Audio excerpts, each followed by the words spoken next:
started around my senior year, or at least I noticed it roughly around that time period. I took an AP Psych course because it was what everyone takes when they get the chance. It boosts your GPA and is basically a complete blow-off.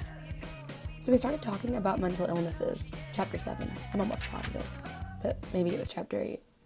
Actually, no, it was definitely 7. Anyways, we learned about mental illnesses, which I'm pretty sure I already mentioned. So I made flashcards for the vocabulary and started to write down the symptoms of each mental illness. Easy enough. And I began my first one, antisocial personality disorder.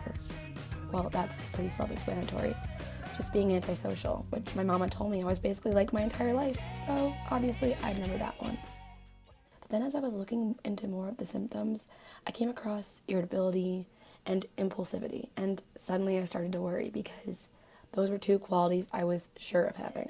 So it was true. I had to have some antisocial personality disorder tendencies. And once I accepted that fact, things only got worse. I couldn't talk to people. I spent most of my time alone or with inanimate objects and just reckless behavior. But that was just one obstacle put in my way, a stepping stone. It was way worse finding out I had obsessive compulsive disorder. Need for order and symmetry, fear of making mistakes, excessive doubt, me.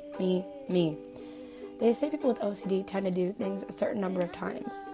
Unfortunately, my favorite number was 8, and that just got really annoying. Pretty lengthy, but I was sick. I couldn't help it. Oh, but the absolute worst was when I realized I had mild schizophrenia. I knew I had trouble sleeping, lack of motivation, confused thoughts, repeated movements, which was actually due to my OCD, but I didn't know that was what schizophrenia was. That easy.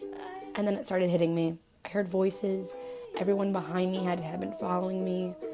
I felt so alone.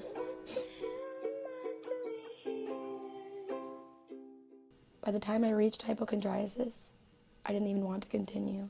I'd rather fail the test. I couldn't bear discovering the truth behind my mental irregularities. But here I was, with 3 under my belt.